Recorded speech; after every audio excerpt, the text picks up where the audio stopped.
Sel est un système d'échange local. Nous, on aime bien dire aussi solidarité et entraide locale. Et donc un sel est un commun. La mise en commun à la fois d'une façon de pouvoir échanger avec une unité qui peut être le temps ou des grains de sel ou une unité fictive qu'on crée. Et ces échanges se font sur la base d'un catalogue d'offres et de demandes.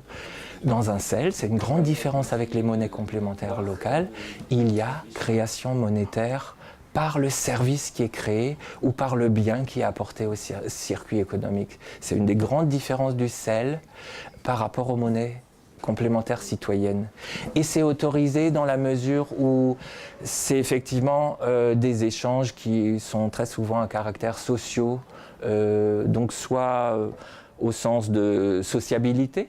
Un sel est un système d'échange qui crée une convivialité, ça améliore le tissu social, ça permet de l'intergénérationnel, mais aussi des fois, très concrètement, ça satisfait à des besoins fondamentaux des gens, de gens qui n'ont pas de travail, donc le circuit marchand ne leur propose pas de solutions économiques, et la redistribution par les aides sociales ou même par l'humanitaire des fois ne suffit pas non plus à résoudre toutes les situations.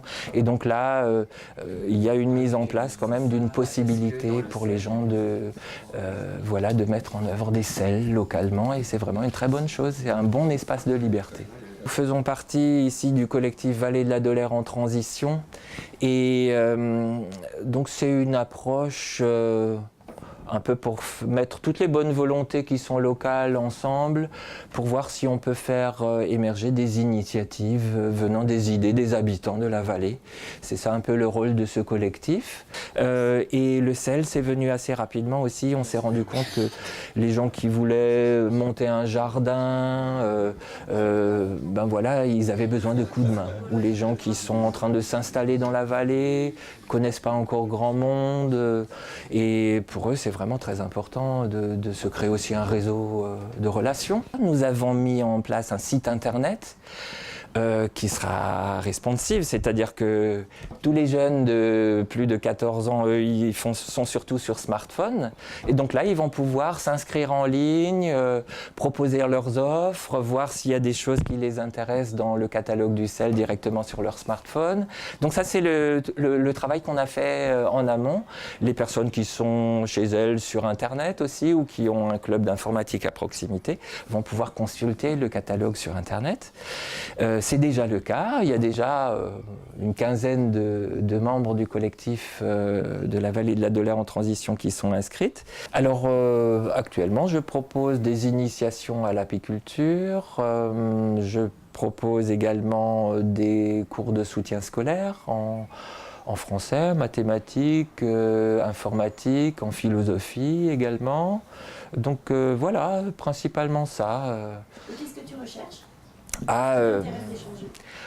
Donc moi j'ai vraiment besoin de coups de main par rapport au jardin ou par rapport au bûcheronnage pour avoir du bois en hiver, donc des choses très concrètes, oui.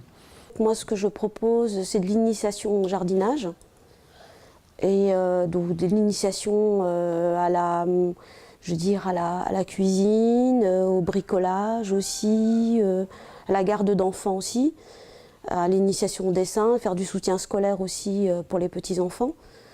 Et moi, ce que je cherche surtout, c'est tout ce qui est lié au savoir de la permaculture, par exemple. C'est toujours lié au jardinage. Par exemple aussi le bricolage aussi, comment concevoir des éléments faits pour le jardin, voilà, essentiellement. La première économie est l'économie de solidarité familiale ou locale. Elle a été la première en importance, et historiquement pour la population, c'est quelque chose qui a toujours été là. Et ce n'est que on peut dire au XXe siècle que à la fois l'économie de marchande et l'économie de redistribution par l'État se sont substituées à ces solidarités traditionnelles. Et nous vivons vraiment à une époque où les gens sont très individualisés tout en étant très dépendants. Et nous avons à retisser ces solidarités et à redécouvrir qu'on si on a un besoin fondamental à satisfaire, la seule solution n'est pas d'avoir du travail ou d'avoir une aide sociale pour pouvoir acheter la solution à son problème.